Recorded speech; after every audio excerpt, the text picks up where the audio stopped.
ಎಲ್ರಿಗೂ ನಮಸ್ತೆ ವೀವರ್ಸ್. ಇವತ್ತು ನಾವು ಹೂಕೋಸಿನ ಪಲ್ಯವನ್ನು ಮಾಡೋಣ. ಹೂಕೋಸಿನ ಪಲ್ಯ ಮಾಡೋದಕ್ಕೆ ಮೊದಲನೇದಾಗಿ ನಾನು ಹಸಿಮೆಣಸಿನ್ಕಾಯಿಯಿಂದ ಈ ಪಲ್ಯವನ್ನು ಮಾಡ್ತಿರೋದ್ರಿಂದ ಹಸಿಮೆಣಸಿನ್ಕಾಯನ್ನು ಚೆನ್ನಾಗಿ ಹುರ್ಕೋಬೇಕು. ಇದಕ್ಕೆ ನಾನು ಒಂದು 10-11 ಹಸಿಮೆಣಸಿನ್ಕಾಯನ್ನು ತೊಗೊಂಡಿದ್ದೀನಿ. ಇದನ್ನು ಚೆನ್ನಾಗಿ ಹುರ್ಕೋಬೇಕು. ಆದ್ದರಿಂದ ಈ ಇಡೀ ಮೆಣಸಿನ್ಕಾಯಿ ಹಾಕಿದರೆ ಏನಾಗುತ್ತೆ, ಅದು ಸಿಡಿಯೋ ಚಾನ್ಸಸ್ ಇರುತ್ತೆ. ಅದಕ್ಕೆ ನಾನೇನು ಮಾಡ್ತಾಯಿದ್ದೀನಿ ಅಂತ ಅಂದರೆ, ಅದನ್ನು ಮುರ್ಕೋತಾ ಇದ್ದೀನಿ. ಅಂದರೆ ಸ್ಪ್ಲಿಟ್ ಆದಾಗ ಸಿಡಿಯೋದಿಲ್ಲ ಹಸಿಮೆಣಸಿನಕಾಯಿ. ಹಾಗಾಗಿ ಅದನ್ನು ಸ್ಪ್ಲಿಟ್ ಮಾಡಿ ಹಾಕಿ ಒಂದು ಸ್ವಲ್ಪ ಎಣ್ಣೆ ಹಾಕಿ ಚೆನ್ನಾಗಿ ಹುರ್ಕೋತಾ ಇದ್ದೀನಿ.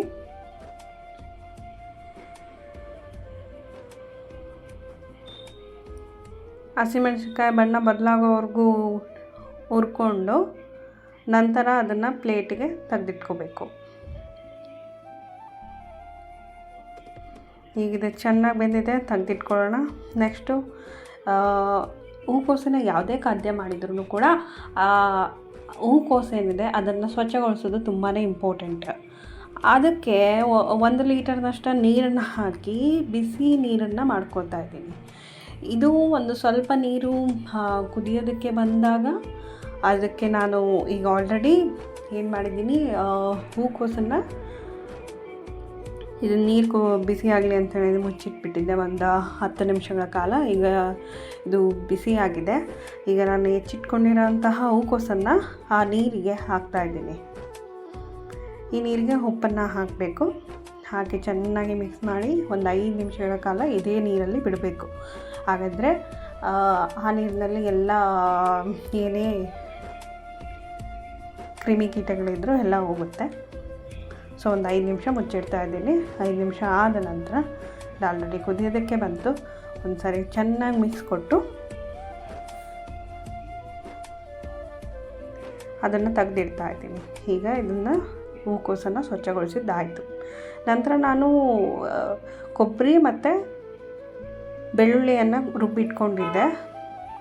ಅದಕ್ಕೆ 4-5 ಲವಂಗ, 1 ಇಂಚು ಚಕ್ಕೆ, 3 ಟೇಬಲ್ ಸ್ಪೂನಷ್ಟು ಕೊತ್ತಂಬರಿ ಕಾಳು, ಕೊತ್ತಂಬರಿ, 1 ಟೊಮೊಟೊ, 1 ಇಂಚು ಶುಂಠಿ ಹಾಕಿ 1 ಲೋಟ ಅಷ್ಟು ನೀರು ಹಾಕಿ ಚೆನ್ನಾಗಿ ಸ್ಮೂತ್ ಪೇಸ್ಟ್ ಮಾಡ್ಕೊಂಡಿದ್ದೀನಿ.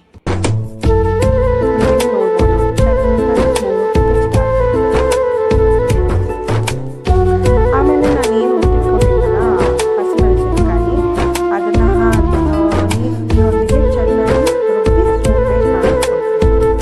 ನಂತರದಲ್ಲಿ ಈಗ ಒಗ್ಗರಣೆ ಕೊಡೋದು ಯಾವ ರೀತಿ ಅಂದರೆ, ಪಾತ್ರೆಗೆ 3-4 ಟೇಬಲ್ ಸ್ಪೂನಷ್ಟು ಎಣ್ಣೆಯನ್ನು ಹಾಕಿ ಅದಕ್ಕೆ ಹೆಚ್ಚಿಟ್ಕೊಂಡಿರುವಂತಹ ಈರುಳ್ಳಿ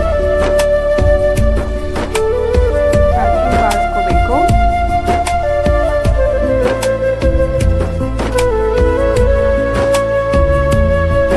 ಚೆನ್ನಾಗಿ ಬಾಳಿಸ್ಕೊಂಡಾದ ನಂತರ ಕಲರ್ ಚೇಂಜ್ ಆಗಿದೆ.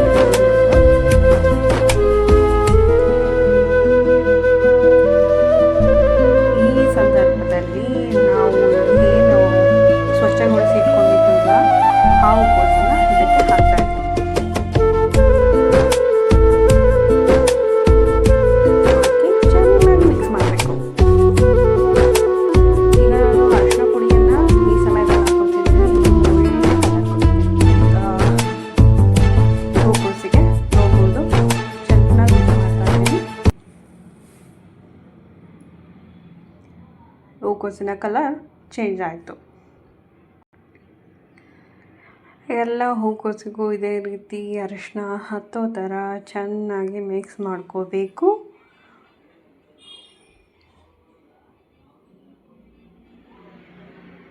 ಇದಾದ ನಂತರ ಇದಕ್ಕೆ ನಾನು ಏನು ಹಸಿಮೆಣಸಿನ್ಕಾಯಿ ಪೇಸ್ಟ್ ರೆಡಿ ಮಾಡ್ಕೊಂಡಿದ್ದೆ ಆ ಹಸಿಮೆಣಸಿನ್ಕಾಯಿ ಪೇಸ್ಟು, ಉಪ್ಪು ಹಾಕಿ ಮತ್ತೆ ಚೆನ್ನಾಗಿ ಮಿಕ್ಸ್ ಮಾಡ್ಕೊತಾ ಇದ್ದೀನಿ.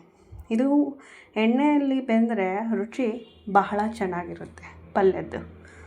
ಅದಕ್ಕೆ ಈಗ ಉಪ್ಪನ್ನು ಹಾಕಿ ಮಿಕ್ಸ್ ಮಾಡಿಕೊಂಡು ಈ ಸಂದರ್ಭದಲ್ಲಿ ಹಸಿಮೆಣಸಿನ್ಕಾಯಿ ರುಬ್ಬಿಟ್ಕೊಂಡಿರೋಂಥ ಪೇಸ್ಟು ಜಾಸ್ತಿ ಹಾಕೋಬೇಡಿ.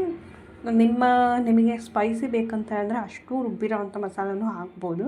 ನಾನು ಮೀಡಿಯಮ್ ಖಾರ ಮಾಡ್ತಿರೋದ್ರೆ ಇನ್ನೂ ಒಂದು ಸ್ವಲ್ಪ ಹಾಕಿ ಇನ್ನೂ ಉಳಿಸಿದ್ದೀನಿ ಹಸಿ ಖಾರನ. ಆಮೇಲೆ ಬೇಕಿದ್ದರೂ ಆ ಹಸಿ ಖಾರನ ಬಳಸ್ಬೋದು ನೀವು. ಈಗ ಮತ್ತೆ ಮಿಕ್ಸ್ ಮಾಡ್ಕೊತಾ ಇದ್ದೀನಿ. ಇದಕ್ಕೆ ಈಗ ಏನು ರುಬ್ಬಿಟ್ಕೊಂಡಿದ್ವಲ್ಲ ಆ ಮಸಾಲೆ ಅಷ್ಟನ್ನು ಹಾಕಿ ಈಗ ಕನ್ಸಿಸ್ಟೆನ್ಸಿ ಅಡ್ಜಸ್ಟ್ ಮಾಡಿಕೊಂಡು ಮತ್ತೆ ಮಿಕ್ಸ್ ಮಾಡೋದು. ಮಿಕ್ಸ್ ಮಾಡಿಬಿಟ್ಟು ಬೆಂದರೆ ನಮ್ಮ ಕಾಲಿಫ್ಲವರ್ ಅಥವಾ ಹೂಕೋಸಿನ ಪಲ್ಯ ರೆಡಿಯಾಗಿರುತ್ತೆ. ಈಗ ಬೇಯೋದಕ್ಕೆ ಬಿಟ್ಟಿದ್ದೆ, ಚೆಂದಾಗಿ ಬೆಂದಿದೆ, ನೋಡ್ಬೋದು ಚೆನ್ನಾಗಿ ಕುದೀತಾ ಇದೆ. ಒಂದು 15 ನಿಮಿಷ ಇದೇ ಥರ ಬೇಯೋದಕ್ಕೆ ಬಿಟ್ಬಿಡಿ, ಮುಚ್ಚಳವನ್ನು ಮುಚ್ಚಿ. ಈಗ ಚೆನ್ನಾಗಿ ಬೆಂದಿದೆ. ಈ ಪಲ್ಯನ ನೀವು ಚಪಾತಿ, ರೊಟ್ಟಿ, ಅನ್ನ ಜೊತೆಗೂ ತಿನ್ಬೋದು. ಒಳ್ಳೆ ಟೇಸ್ಟಿಯಾದಂತಹ cauliflower curry is ready to eat. Thanks for watching. Please subscribe to my channel.